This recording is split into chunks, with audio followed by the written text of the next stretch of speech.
나는 기도하고 있었다. 그러다가 나는 그리스도가 곁에 계신 것을 보았다. 아니, 더 제대로 말하자면 그분을 인식했다고 말해야 할 것이다. 신체의 눈으로든 영혼의 눈으로든 내게는 아무것도 보이지 않았으니 말이다. 그럼에도 나는 그분이 내 곁에 계신다는 사실을 인식하지 않을 수 없었다. 암흑 속에 있는 사람과 눈먼 사람이 자기 곁에 있는 어떤 일을 볼 수 없다는 상황은 내 경험에 대해 그다지 적절한 비유가 되어주지 못한다. 물론 비슷한 점이 좀 있기는 하지만 조금 비슷할 뿐이다. 어둠 속에 있는 사람은 어쨌거나 눈 이외의 다른 감각으로서 상대방을 찾아낼 수 있기 때문이다. 그들은 듣거나 움직여서 건드릴 수 있는 것이다. 하지만 내 경우에는 그런 것이 전혀 없었다.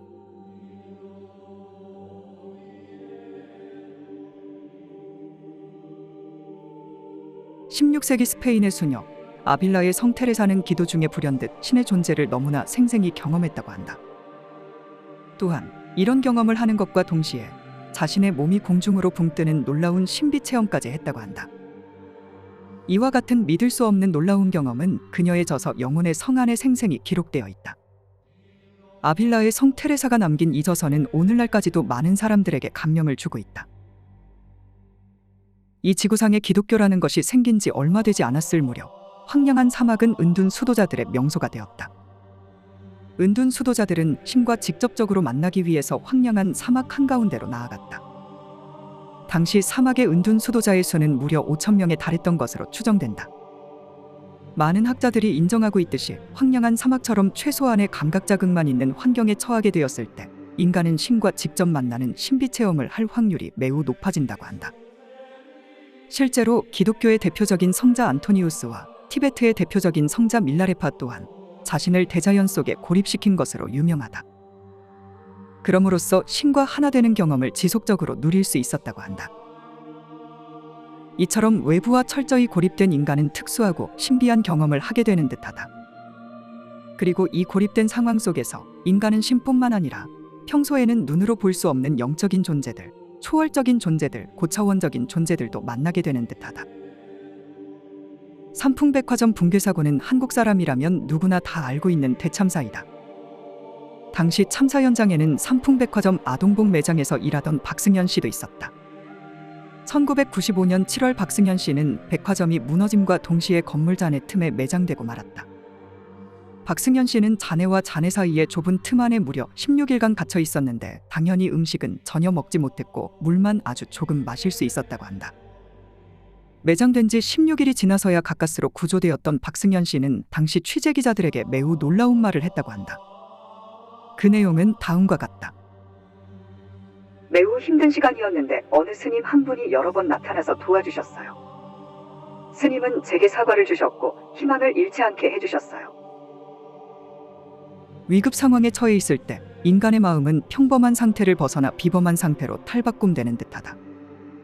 생사를 오가는 위급한 상황 속에서 인간의 눈에는 평소 보이지 않던 영적 존재들이 갑자기 보이게 되는 것이다. 그리하여 그들로부터 실제적인 도움을 받게 되는 듯하다. 일찍이 불교의 근원 석가모니 부처님은 모든 사람들을 돕는 어떤 신령스러운 존재에 대해서 상세히 말한 바 있다.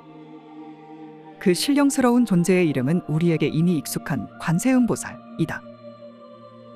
불교에 무관심한 사람일지라도 나무아미타 불관세음보살이라는 연불은 살면서 한 번 이상은 들어보지 않았을까 한다.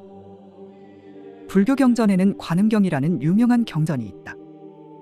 석가모니 부처님은 이 경전을 통해서 관세음보살이 어떤 존재인가에 대해서 자세히 설명했다.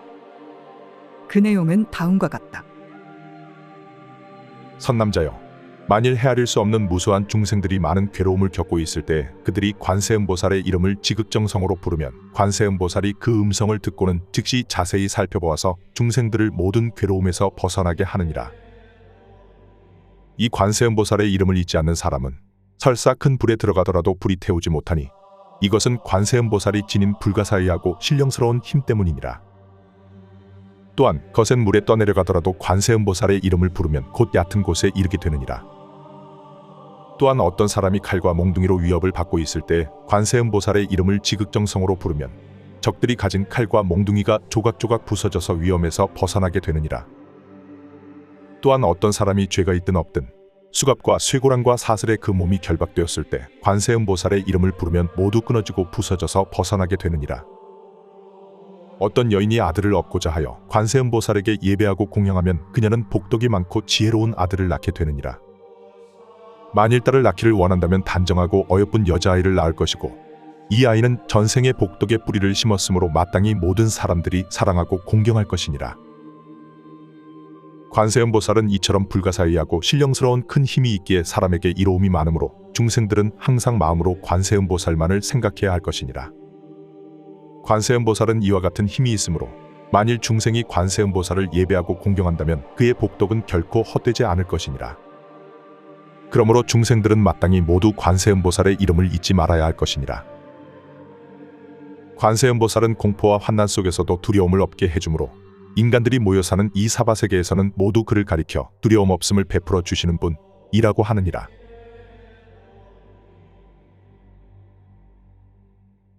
이처럼 관음경이라는 불교 경전에는 관세음보살이라는 신령스럽고 불가사의한 초월적 존재에 대해 석가모니 부처님이 설명한 내용이 잘 정리되어 있다.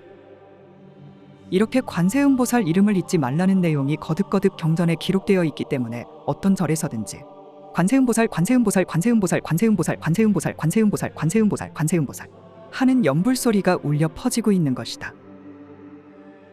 이 세상에는 어떤 영적인 존재 덕분에 위급 상황에서 목숨을 건진 사람들의 경험담들이 참으로 많다.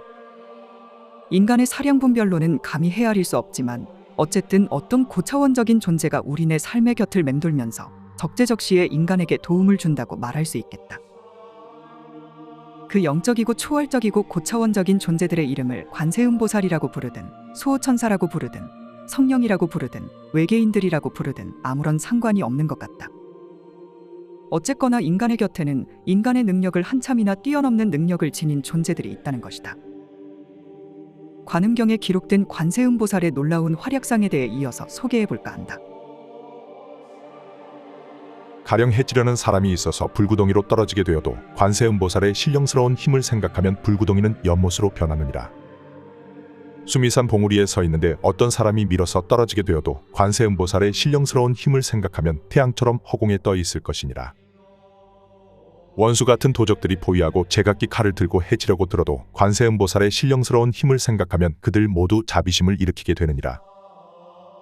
저주를 퍼붓고 독약으로 내 몸을 해치려고 하는 자가 있어도 관세음보살의 신령스러운 힘을 생각하면 도리어 그 사람이 해를 입게 되느니라.